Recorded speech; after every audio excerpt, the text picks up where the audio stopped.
Viral agad ang interview ni MJ Felipe sa director ng What's Wrong with Secretary Kim na si Chad Vidanes. Tinanong kasi ng entertainment correspondent ng ABS-CBN Integrated News si Direk Chad tungkol sa mga bida ng series na sina Kim Chiu at Paolo Avellino. Umpisa pa lang ay inusisa na agad si Direk Chad tungkol sa intimacy ng Kim Pao. Ayon kay Direk Chad, kinausap niya ang dalawang bida bago gawin ang eksena.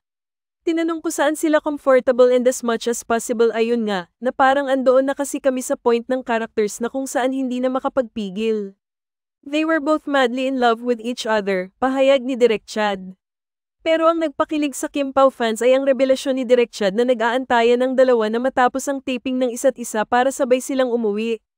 Parang ano rin naman siguro yun, courtesy, say ni Direk Chad. Sundot naman ni MJ, courtesy o parang sweetness. Ayon pa kay Direk Chad, hinahatid ni Paolo si Kim sa car at saka sila sabay aalis ng set. Tinanong din ni MJ kung bakit hinihintay ni Paolo matapos si Kim.